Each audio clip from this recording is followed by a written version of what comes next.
Alright, today, as promised, I'm going to talk about a junction. Well, a junction is a category theoretic concept.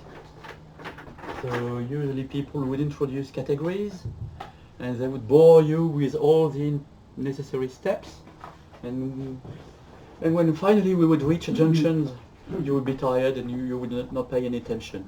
So let me just give you an example that most computer scientists should relate with. You know, there's something called the free monoid over an alphabet. Okay, so the free monoid over an alphabet is an extremely fancy name for the set of words, of finite words over that alphabet. So maybe you've wondered why these people who use that word free monoid use free monoid. Can't they just say set of words? Well, the reason is that it's a deep property, that it is a monoid, but mainly it is a free one. And what does free mean? Well, it's exactly what junctions are about. So, the free monoid could be defined as follows. So it's the free monoid over an alphabet, but an alphabet is just a set. Over the set X, it's usually called X star, and it is the set of finite words over X. But it's not just a set. X star is not just a set, it's a monoid, hence the name free monoid. And it has a unit,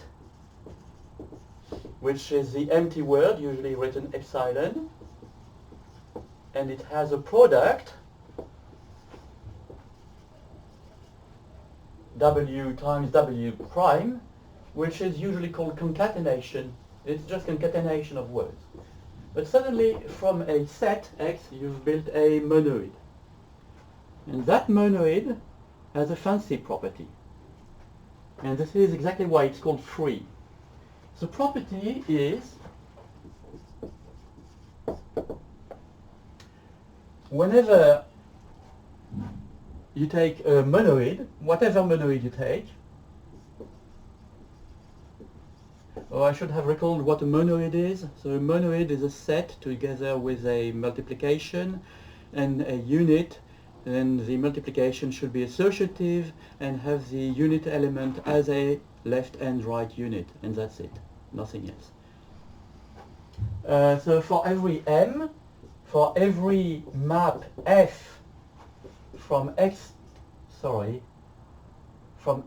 to, let me keep something blank for the moment and I'll add something later, but the something won't do anything. Essentially, you'll think it's the identity, so it's completely safe to add it later. So any map from x to m, it's just a set map, okay? It's just a function. It doesn't need to preserve anything. Well, that map has a unique extension to all words. So there is a unique map, which I call f hat, which goes from x star to m. So the first important thing is that f hat goes from x star to m, not x to m. And the second important thing is that f hat, so this is a monoid now, m is a monoid, so we don't require this map to be any function. We require it to be a monoid homomorphism.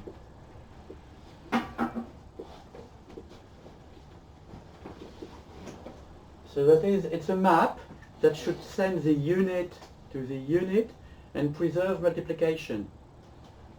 And this map has the property that for every letter in the alphabet, A, if you make, okay, so I'm going to be very formal here, that's part of the game. If you make a word out of the letter, by just taking the word with just one letter, which is A, so usually in computer science you just write it A again. But that's going to be a problem in my explanation, so I realize that there is a map which I call eta, which goes from x to x star and sends A as a letter to A as a word. And then what I want to say is that if you apply f hat to the word A, so that is eta of A, you get exactly the same thing as by what you would have gotten by applying just f to the letter A. So that map is very easy to build, okay? F hat is a monoid homomorphism, so it must map the empty word to the unit 1 of M. So it must be such that epsilon is mapped to 1, the unit of M. Second, in fact, that's just a special case of what I want to say next. Any word can be written as a concatenation of finitely many letters, and since f hat has to preserve products, that should be equal to the product of f hat of the one-letter word consisting of just A1, which is eta of A1, times etc. times f hat of eta of An. And since that map is required to satisfy this property, this should be equal to the product of f of A1, etc., f of An. And so in particular, if n equals 0, you retrieve that. So that shows the uniqueness. And now if you define f hat as being that map, you can check that it is a monoid homomorphism and satisfies this. So that is all very pedant. And it's all just to say that this is what we mean by a free monoid. In mathematics, people have had lots of free whatever. Okay? There's also a free group, a free abelian group, a free whatever. And I'll explain to you that there's a unique way of expressing all that. So here's the unique way. The unique way. I don't mean there's only one way to express that, it just means that this way expresses all the instances of free in the literature and more. So what happens is that you have two categories here. Wow, okay, categories. Category is just a graph. Nothing to be afraid of. So usually people say, well, so usually you're afraid of categories because people tell you, okay, there's a category of sets, a category of groups, and there are objects and morphisms and partial compositions and blah, and then functors and then natural transformations, and we're not even to adjunctions yet, but really a category is just, so when people talk about objects and morphisms, it's just a fancy way of talking about vertices and edges. Okay. You can actually draw a category. Here's a category. So here's an attempt at a category, and I will tell you why it's not a category, and we'll have to do something else. So here's a graph, directed graph. And the category is a graph first, but with additional structure. So it's a graph, and for some reasons, the vertices are called objects, and the edges are called morphisms. Now, what you want, so typically categories were invented as an abstraction of, well, the graph of all sets. Okay, so let's just be ambitious. Okay, there's a category of sets. So its vertices, its objects are all the sets. It's a big category. It's a big graph. Okay, and an edge between two sets is just a function from the first set to the second one. So it's actually multigraph. You may have several arrows, several edges between two vertices. Now what you really need, you realize that in the category of sets, that is that graph where you organize all sets and all functions between sets this way, you have an important thing to be taken into account. You have identity maps. That's the first thing. So this is a graph which has distinguished self-loops, morphisms that go this way. It may have additional morphisms from an object to itself, but at least there's this one, And if you call these objects X, Y, and so on, this is the identity at X, this is the identity at Y. And the other thing you have is that you have function composition. When I say function, by the way, for the category of sets, it's total functions. Okay? So it's a graph which has the additional property that each time you take an edge, so a morphism from here to there, and then another edge from here to there, then there is a so-called composite, a composition of the two edges. So typically, if you have an edge here, F and G, well, there is also another edge or morphism called F composed with G, which goes from here to there. And so I won't show all compositions, of course, on that graph. And it must satisfy some obvious properties. So category theorists like to say satisfying the obvious commutative diagrams. Well, I'll tell you about commutative diagrams later. But essentially when they're bored, when it takes 20 pages, and when they think you should know about it anyway. Category theorists can be very lazy. So the obvious laws are that F composed with identity is F, identity composed with G is G, and F composed with G composed with H is F composed with G composed with H, associativity. So you can actually recognize laws that are, look like monoids. So if you still are very alert, you realize that actually categories generalize monoids in the sense that, it's just a side thing to tell you, the magic of categories comes from very stupid intuitions, very stupid ideas. When I give these ideas to you, you must feel forced to say, of course, yes, but that's so trivial. And some of these trivial ideas actually give you great theorems. And one of these things is that if you have a monoid, what you can do is build a category this way, so it's just a parenthesis. You take one object. That object is whatever it's nothing. It doesn't have any importance. The important thing is that you write all the elements of the monoid as arrows. Among these, one of these is the identity arrow. And now you say, let me define a category which has just one object, whatever it is, I don't care. Morphisms are elements of the monoid. The identity is a unit of the monoid, and composition is product. So categories can be very far away from the category of sets. And that actually shows that any monoid can be considered as a category. Okay, so if you open any book on category theory, they would just tell you, start telling you, okay, there's a category of sets, which I told you earlier about. That is, the objects are all sets and the morphisms are all functions between the relevant sets. There's a category of monoids as well. The category has as objects all the monoids, and as morphisms all monoid homomorphisms. Okay? And there's a category of topological spaces as well.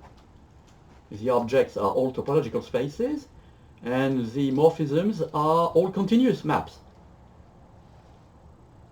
Yes? Did you get to some problems in the sense that if categories are monoids, and then you have a category of monoids, so it's like the sets of all sets? Well, it's not a problem that that every monoid is a category and that you have a category of monoids. That's actually an opportunity. It's actually a first step towards interesting things to be done mathematically.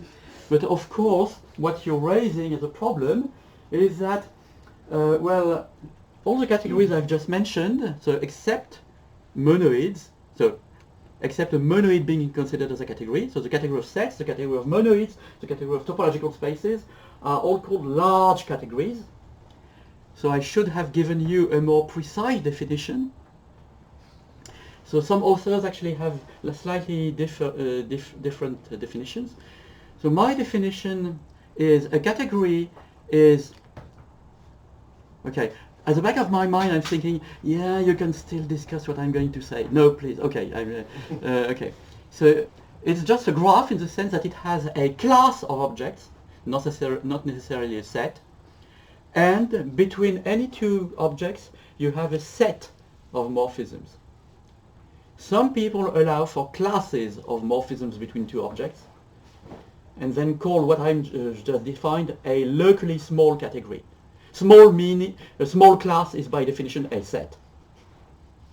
Okay, that is just in order to avoid paradoxes in set theory. Some people tell you, oh, we avoid paradoxes in set theory by going to category theory. That's just bullshit. No, you have paradoxes in set theory. Category theory is based on set theory. You'll have the same ones. So in particular, there's something that people do, which is, for example, to say, let's take the category of all categories. Well, no, that doesn't exist, okay? There is a category of all small categories. A small category is a category in which the class of objects is actually small, that is, it is a set. So monoid, since it has just one object, is a small category. Okay. The category of finite subsets of the natural numbers with all maps between them is a small category. The category of all subsets, not even finite, of the set of natural numbers with all maps between them is a small category, because there's only a set of subsets of natural numbers. And because my categories are locally small, essentially by definition, so there's only a set of morphisms between any two objects. If your objects only form a set as well, then the class of all morphisms, whatever their source and targets are, is going to be a small again. But usually my categories, if they are going to be locally small, so you only have a set of, so the objects are usually not small, okay? And the morphisms are never small either, but the subclass of morphisms between two fixed objects is always going to be small. By the way, all the time you try to learn about categories, somebody raises that issue about being small, being large, and so on. And that's important if you want to make rigorous proofs. But apart from that, it completely distracts you from the main point. You should essentially ignore that point until you actually write a formal proof. Actually, category theory was invented by algebraic topologists, Saunders MacLean and Samuel Eilenberg, and they were aware of size issues, as they are called. But you would be surprised to see some constructions in algebraic topology where they absolutely don't care about that. So that is, when suddenly they realize there might be a problem, they say, "Oh no, don't worry. We are using Grothendieck-Tarski set theory." Grothendieck-Tarski set theory says you have a sufficiently big hierarchy of small things, large things, even larger things, even larger things, and so on. So I don't care about size issues. It will work. No, doing things in Grothendieck-Tarski set theory doesn't prevent you from making mistakes. And I've seen a paper recently, well, last year, about somebody who had tried to correct some arguments in so-called model categories, where people had been a bit soft about formal issues. And because once you go to a larger set universe, suddenly the notions you had earlier, you realize that they were relative to your previous universe, and they might actually change when you go to a larger universe. And that may cause problems. So anyway, that's horribly complicated, and usually we won't have the problem, so I gladly skip the issue. Except in cases where I know there's actually one issue. So anyway, just right now we don't have any such issue. So what happens is that we have a category of sets, which is written boldface set. And let me remind you that the way you write boldface on a blackboard, but this is a whiteboard, is by doing this. So if you ever wondered why in LaTeX that font that allows you to write symbols like this is called Mass BB, Blackboard font, Blackboard bold font, sorry, is because the usual convention is that doubling one of the lines is the typographic convention of the blackboard to show a bold letter. And by the way, the typographic convention to say something in italics is underlined. Okay, but since everybody has forgotten about it,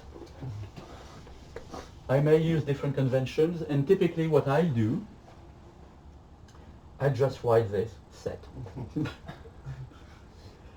Okay? There's a category mon of monoids and monoid homomorphisms. And one of the things I did here was leave a blank. This thing is a function, so it's a morphism in the category of sets. Okay? It's not a monoid homomorphism, so it's not a morphism in the category of monoids. But then we have a problem. That is a set, that is an object in the category of sets, but that is an object in a different category. It's an object in the category of monoids. So suddenly we have a typing problem, just like in programming languages. Okay? So we have to write a coercion. We have to say, oh, actually, I can see every monoid as a set, which is just a set of its elements. To do so, you have to convert. Yes, it's actually conversion. A monoid is actually a set of elements, a unit element, a product law, plus, if you do that in Coq typically, plus proof that they actually obey all these laws. And suddenly the only thing I want to keep here is just the set. Forget about all the rest. Then you get it's a functor. I'll explain later what a functor is. And it's called a forgetful functor because it's built by forgetting things. Okay? Forgetful functors are usually called U. U just like forgetful. No, U is for underlying. The problem is that I want to tell you that these things may or may not come with adjoints, and an adjoint to a forgetful functor is usually called a free functor, which will return us to the notion of free. And free starts with an F, and we want to keep that letter. So there's an underlying or forgetful functor which maps every monoid to its underlying set. So really what I should write here is U of M. It's a map from the set X to the set UM, which is a set underlying the monoid N. And now it's all well typed. Now it turns out that U, so that's a bit more mysterious, it's a functor. So it maps a monoid, let me call it M, monoid. It maps it to, well, U of M, the underlying set. So that is a map from objects to objects. That is, if you remember that categories are just graphs, it's a map from vertices to vertices. But usually when you have maps between graphs, you want them to preserve something. Typically, you would like them to be graph homomorphisms. So graph homomorphism is something that maps vertices to vertices and edges to edges in such a way that the connectivity relation is preserved. So in fact, yeah, a functor is a graph homomorphism in particular. So we've had monoid homomorphism, we've had graph homomorphisms, but a functor is just a category homomorphism. Okay? So it must map every object to a corresponding object. It must map a morphism to a corresponding morphism. So what it says is that if you have a morphism, between two monoids, M, N, and you have a morphism F here, so it's a monoid homomorphism. You want to map it to just a function. And there's an easy way to do so.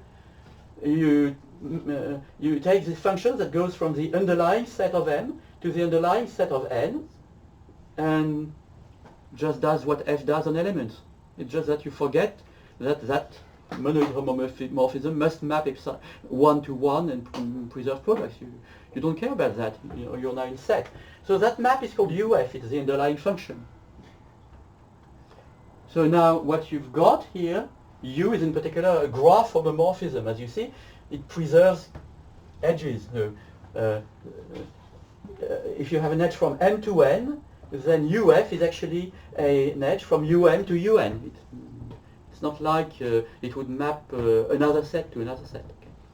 And then it's a so-called functor, meaning that you can see that U of the identity homomorphism, the monoid homomorphism, which is the identity on the monoid, on M, is also the identity map. It's just a function on the underlying set.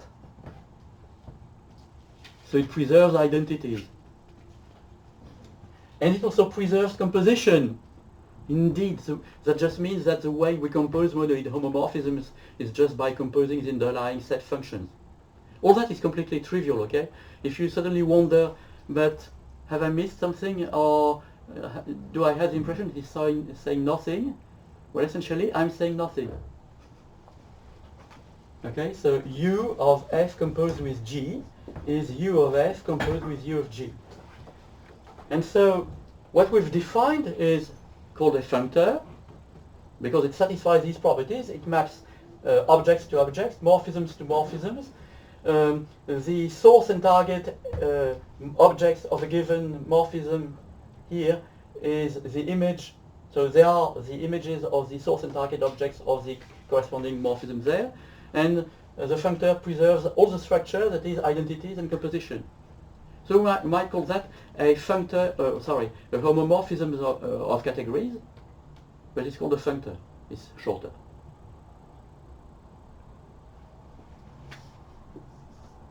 So we have our first functor from mon to set. And now that property I stated above is the following.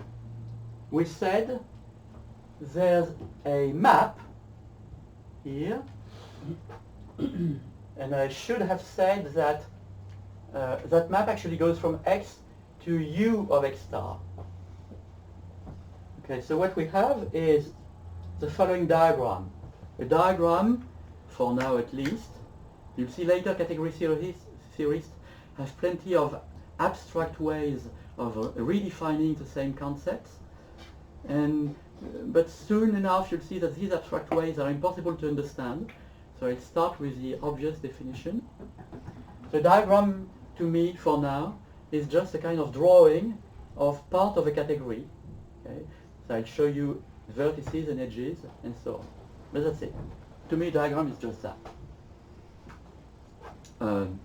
Okay, let me say why I said that category theories can be very abstract. A diagram in a category is just a functor, actually. But then you have to reach the next level of understanding. It's like a cult. It's like a cult, yes. In fact, I've always been fascinated by the Jewish religion, where they have this idea that all religious texts are actually kinds of filters which let you approximate reality to an arbitrary degree of precision, and there's a first level of understanding, and then if you get to know enough things, you'll discover that there's something hidden in between the text, and that gives you a second level of understanding, and so on. Yeah. So there is a map, eta. I should actually call it eta x, because of course there's one for each set x, and goes to U of X star, and that is a map of sets. So that is a picture that I'm drawing in the category set. And it has the property that for every map from X to the underlying set of a monoid, there is, okay, so now I'm going to use a diagrammatic convention, which is that, well, it's not quite the convention, but typically some of the arrows will be given, but these other solid arrows will be universally quantified. That means for every f of that form, then there is a map f hat, bless you, and there is a map from x star to m, and a dotted map means existential quantification. For every f, there is n. And the existential quantification always comes after the universal quantification with that convention. So there is a unique map here. Bang means unique. And that is in mon. Okay, it's a monoid homomorphism. Okay, with a property that this holds. Okay, but what is it?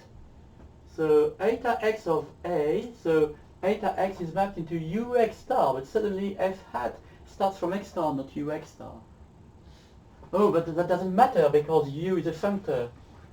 So actually I can apply u on f hat, and you'll see it actually goes from ux star to un.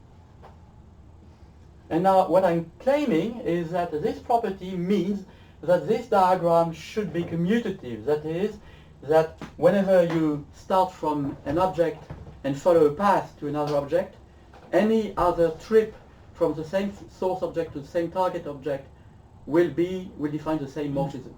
And there's only one non-trivial case here. That's the case of this path and this one. So this diagram when I say this diagram is commutative, that means that f is equal to uf hat composed with eta x, and uf hat, actually what it does is exactly what f hat does, except now it's well typed with that rigid typing system of categories. So what I've just actually shown you is the exact definition of a free object. A free object is a free object x star such that blah, there's a unique blah blah. For every f there's a unique blah blah blah such that this diagram commutes.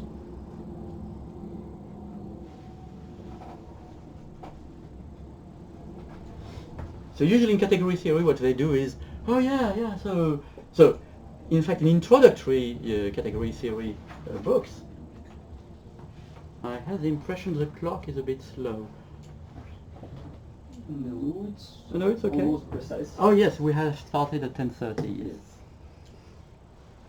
So they usually tell you something like no examples whatsoever, and they tell you, okay, a free object in category C with open parenthesis with respect to a forgetful functor from C to D is an object blah blah blah such that for every there's a morphism eta x here such that for every f blah blah there exists a unique such that blah blah etc.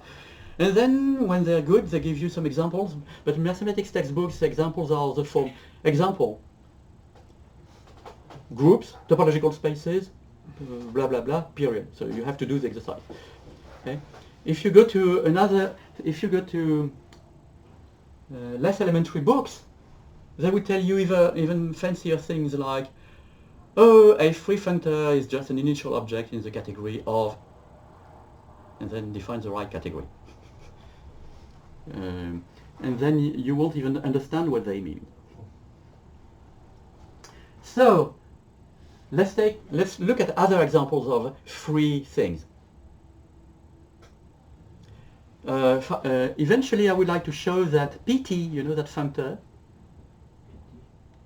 that recovers a topological space from a frame is a forgetful functor. So in that situation, when this exists,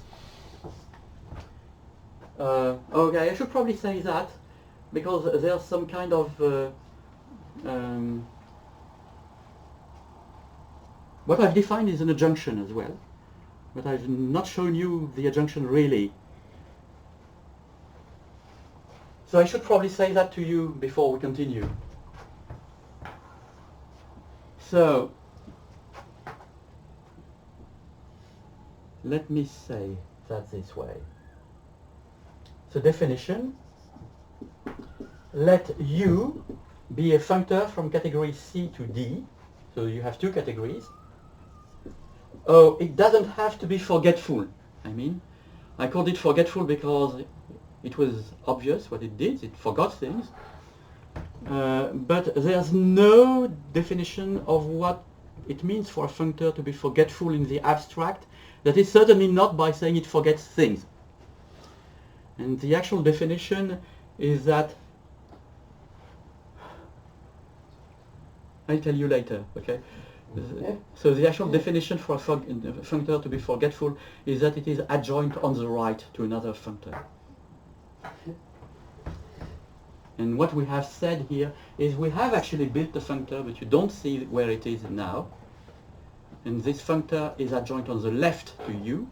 So u is adjoint on the right, which means that after all u is forgetful in the official category theoretic sense.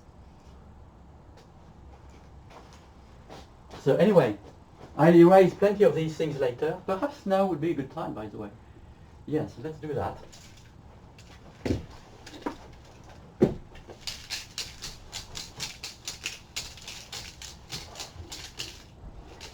I just keep that to let you remember what we had done.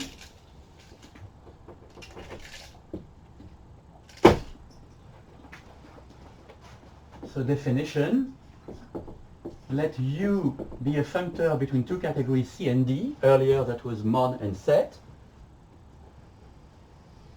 And X be an object in what? D. Eta X be a morphism, sorry, I should have said functor here. Eta X be a morphism from X to U of another object, but instead of calling it X star, let me call it F of X, the free object over X. Oh, by the way, this notation may surprise you, but category theorists don't like parentheses. And they rely on the fact that, no, you won't never write U of F applied to X. U of X really means U of F of X, right? So you have to get used to it. This allows them to do some kind of kind of ledger domain, some trickery, hiding a few things. So you want a morphism from X to U of F of X. And then you say that F of X is the free C object, so object of C. C was monoids earlier. If and only if you have this diagram. It's very implicit. It should be the free C object with respect to the underlying functor U and the map eta X. That's too long to say. The category theorists also leave a lot implicit. So if and only if, well, let me just write X, eta X, U, F of X. So X star is now F of X. So I should have left a bit of open space here. And if and only if, for every morphism here to U of M, so let me still call it M, and that diagram is in D, there exists a unique morphism F hat from F of X to M in C, such that if you apply U to that, the diagram commutes. On the whiteboard I never say the diagram commutes, I just draw the diagram. So you can now realize why I've taken an example first. Giving you the definition in this form would probably raise absolutely no ideas in your mind. So that is the definition of the free whatever you need. And that always works. Okay, whatever notion that is free in the literature is obtained this way. If it's not obtained this way, then the author is not a real mathematician. This is, again, I think I've mentioned that already, an instance of the true Scotsman's fallacy. It's a very practical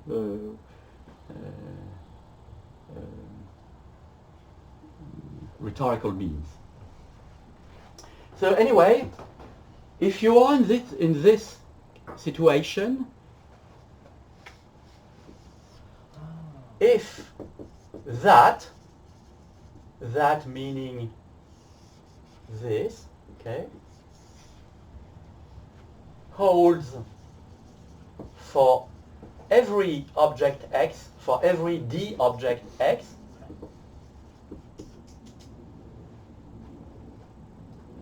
so here I've just said that for one object. But if you have a construction like that, for every object X in D, you have a morphism of that form such that f of X is a free C object over X. Sometimes we say over X.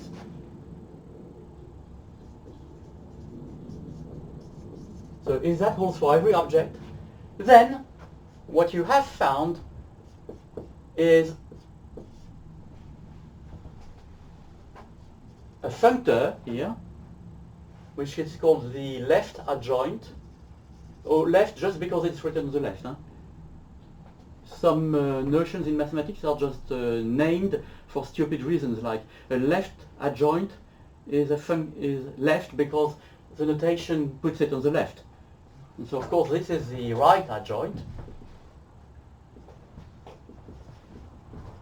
By the way, in algebraic topology, there's a notion called the bar resolution, BAR resolution. And I remember my brother telling me that he had tried for years to understand why it was called this way, and he had theories like maybe because it was invented by Michael Barr. That's true, it was invented by Michael Barr. But the problem is that Michael Barr's name is written B-A-R-R with two R's, and also it has a capital, so he was wondering. And the answer is no, the way you build it is by building certain things which contain tuples, and these tuples are written with a vertical bar instead of a comma. So now the funny thing is that I told you f is a functor,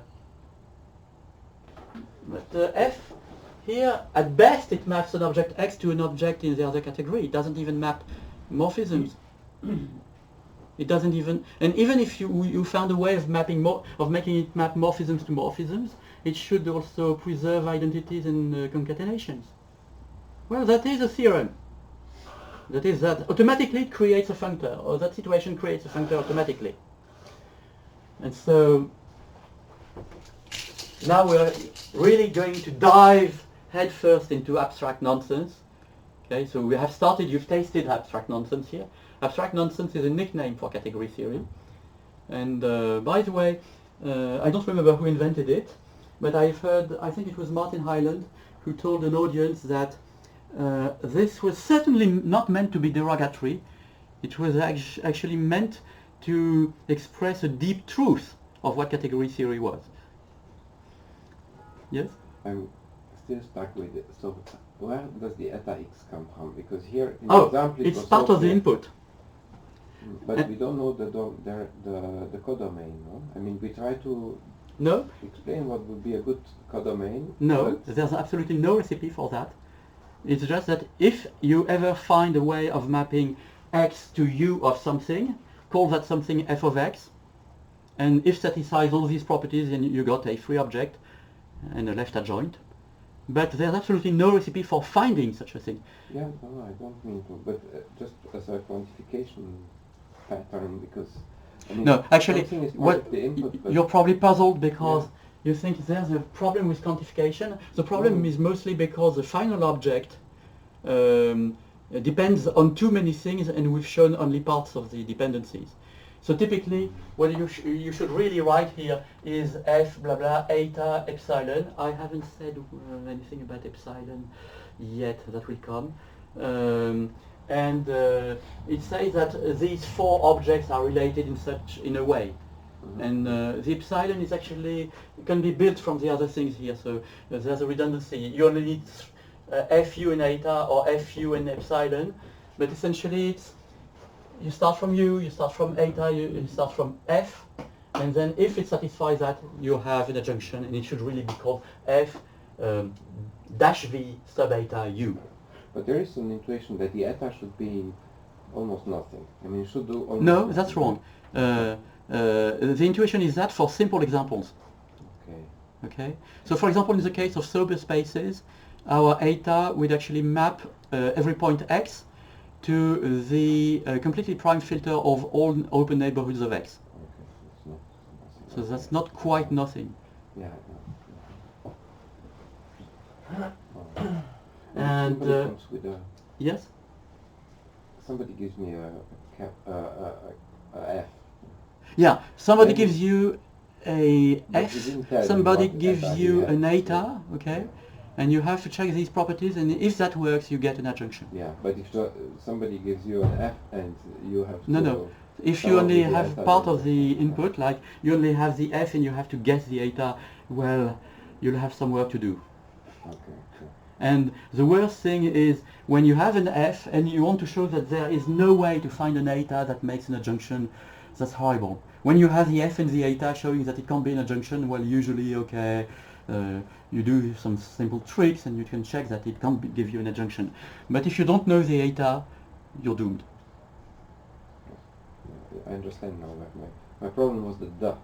F Yes. is the free C object. Ah. If you would say it is a, then it's okay. Then, The problem in category theory as well is that, yes, you say the adjoint, etc., and it's indeed going to be unique given eta and U up to natural isomorphism. So nothing is ever really unique in category theory. It's always unique up to some natural notion of equivalence.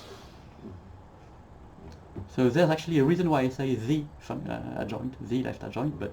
yeah, okay. So that's the part that does not think that I do. Yeah. So, by the way, I'm sorry, but in fact, in that case, F, once you know eta and U, F is really unique. Up to nothing. It's really unique. So essentially, to verify that, F is a functor.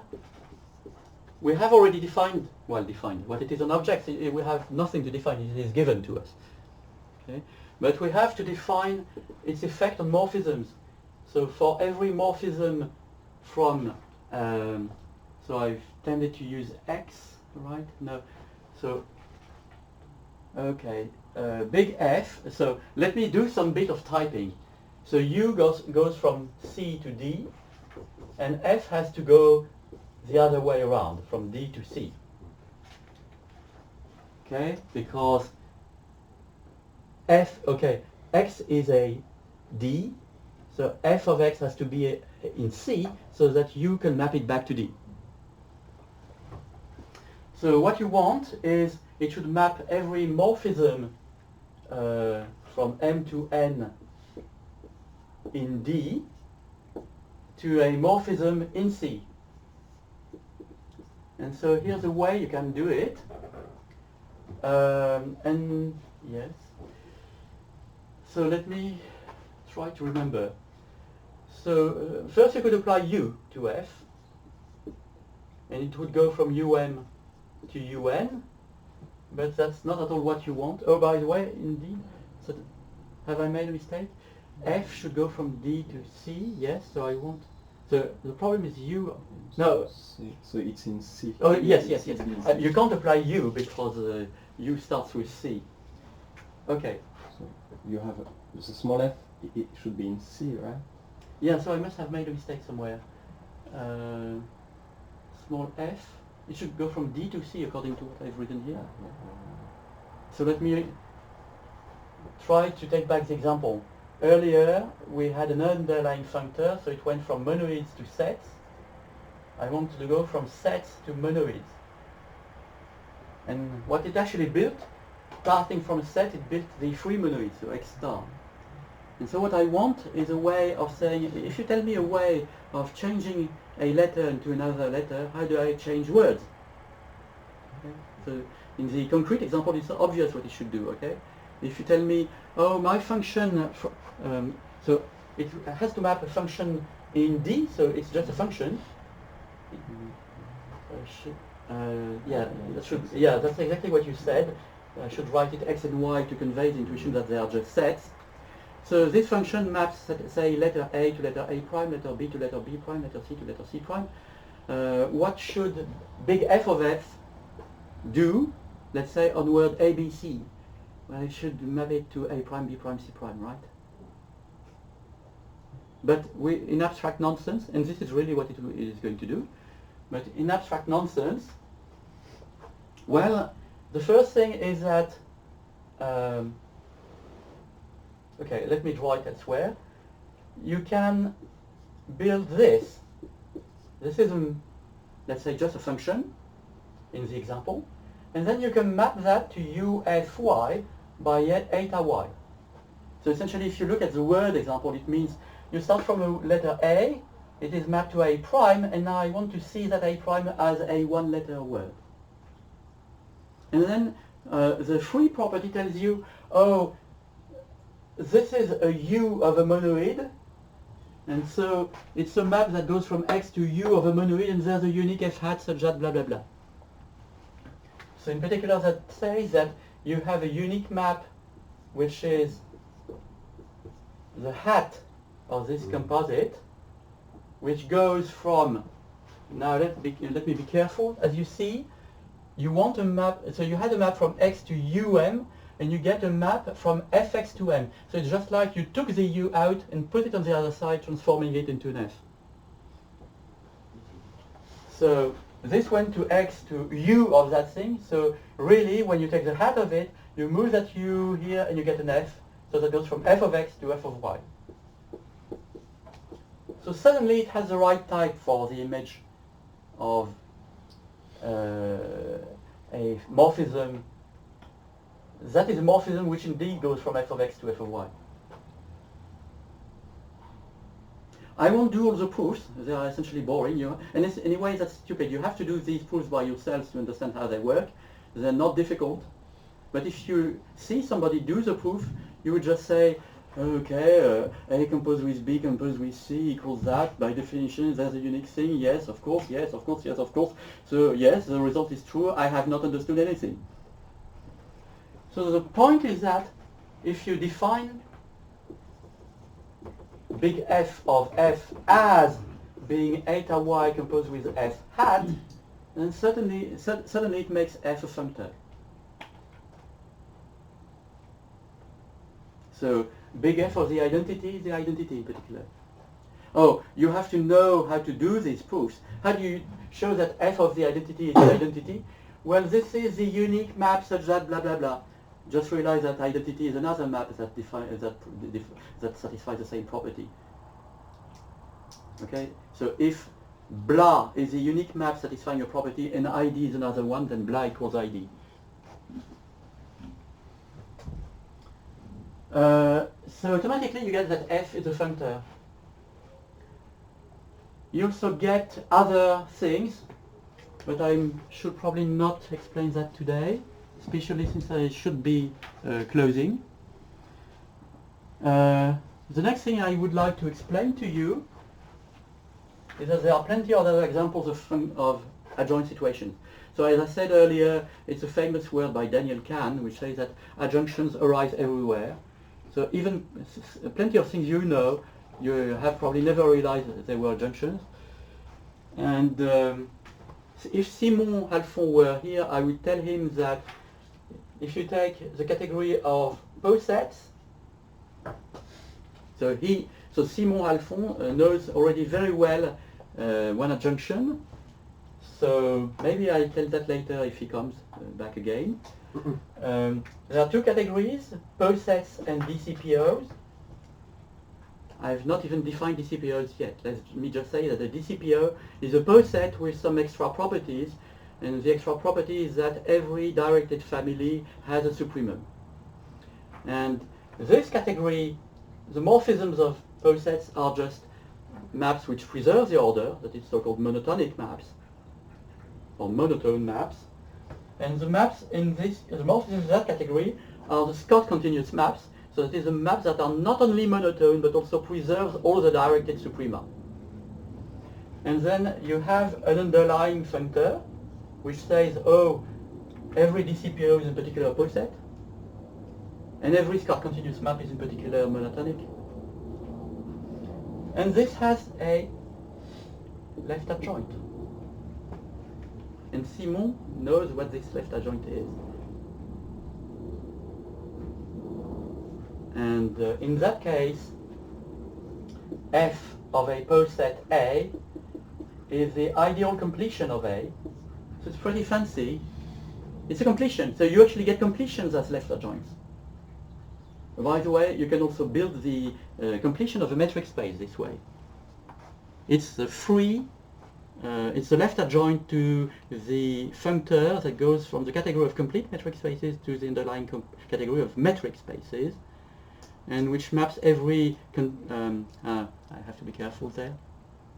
Yeah, it should map every, let's say, one Lipschitz map to itself, and that's it. You can also do that with uniformly continuous maps, but it doesn't work with continuous maps as morphisms. Small detail.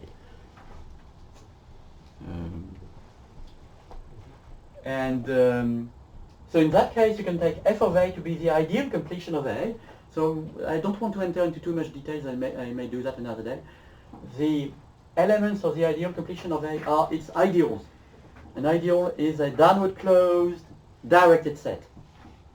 So essentially, you see directed set, oh, there was something to, that we had a condition on DCPOs, it had to have supremum of directed sets. Okay? And suddenly, we are building some kind of set of all directed sets. Not just all of them, just the downwards one. There's some reason. I'll explain another day. And so it turns out that this is an adjoint situation. So the free DCPO over a poset A is its ideal completion. So Simon, at least, knows that. So next time, what I would like to explain to you is that O is left adjoint to PT. So we had these two correspondences between topological spaces and lattices and frames. And this actually gives you an adjunction. But then there's an additional difficulty. The difficulty is that wouldn't scare away any computer, but that usually scares away humans. You have to consider not the category of, so the adjunction is going to be this way. You have O, it goes from the category of topological spaces and continuous maps to the category of frames, right? And you want to build a right adjoint to that. So it is going to be right adjoint. It doesn't work. It is not a left adjoint. And it is exactly the construction PT we've made, except there's something that goes awfully wrong here. And let me just explain to you what it is. I'll just change a little bit to make it right. So I'll just give you what that functor does. Okay? On the level of objects, if you take topological space X, X is mapped to its frame of open sets. That's nice. Now, it also should map morphisms. So if you take a morphism X, F, Y, so it is a continuous map from X to Y, you would like it to be mapped to a frame homomorphism. We've already defined what they were. So maps that preserve all suprema and finite infima. Okay? And it has to go from O of X to O of Y. But what should it be? No, this is wrong. Actually, what you have, the only natural thing you have, is that you know that F is continuous. So F from X to Y is continuous. You know that means for every open set of Y, the inverse image of V is open in X. So what you have naturally is a map from OY to OX, not from OX to OY. All right, so we'll do that. Looks like cheating, right? So it's called OF, and it's defined as being just f minus 1 in this sense. So the inverse image. Now that is of the right form. The problem is that, the endpoints are not in the right order. So there's an incredibly simple trick that category theorists use. They use the opposite category of frame. That is a category with the same objects, but the arrows from A to B in the opposite category are by definition the arrows from B to A in the original category. So that goes the wrong way, apparently, in frame, but it goes from OX to OY in frame up. The machine would have no problem with that. Human beings tend to be dazzled with that. They tend to be lost after some time. So this is actually from OX to OY in frame up. Great, it works.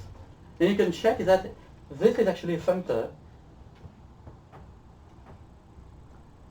I'll probably conclude without doing the proof, but we really have a adjunction situation in the sense that if you start from A, so I said that O should be left adjoint, so it should be the F.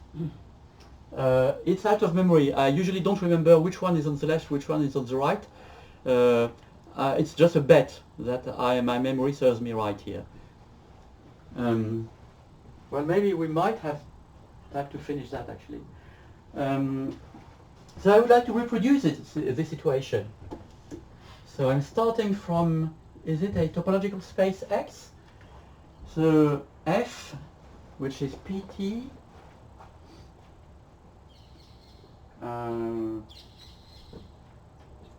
okay, so my memory is probably serving me wrong. So it's probably PT left adjoint to O. Let me try that. What does it change? Well, that changes that I should write O here, PT here, and of course O now starts from top and goes to frame up. Okay? And so if I start from a topological space X, I would like to do UF of it. So F would be that. So I'm doubly confused actually. It's a syndrome where you tend to be confused. You think, oh, I've made a mistake, let's change everything. And when you've changed things, you realize it's still not in the right order. But there are only two possibilities. So if PT is F, I should apply it to X, which is wrong. It should apply to frame. So okay, let me return to the previous solution. Sorry for that. Top, frame up, and then O below, PT above. So, as I said, this should be F, this should be U. Yes. So, if I apply U to F of X, I get PT of O of X, which, as you remember, is isomorphic to the subrification of X. And we had originally defined that map, which we had already called eta. Somehow I'm kind of a, person who sees in the future. So there was that map eta X, which maps an element X to the set of open neighborhoods of X, which is a completely prime filter in the lattice O of X. And what I claim is that whenever you take a continuous map, so all that is in top, so a continuous map to U is PT, of any frame L. No, we'll probably do that next time. Okay, so I claim that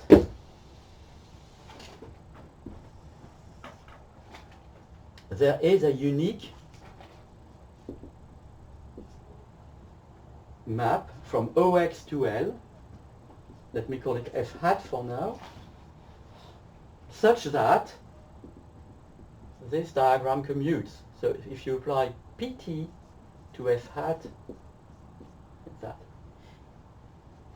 Sorry, is it PT? Yes, it is. Yes, it is, yeah. Okay. And we'll stop here. We'll do that next time. Thank you. Thank you. Wow.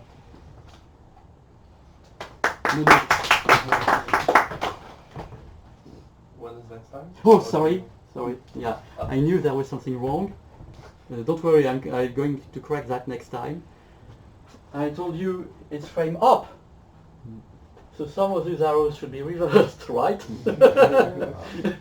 In fact, that's the thing that happens to me all the time. Okay, so I write this and I do the verification, and it fades completely. And then suddenly I remember, oh no, the arrows should have been taken the other direction.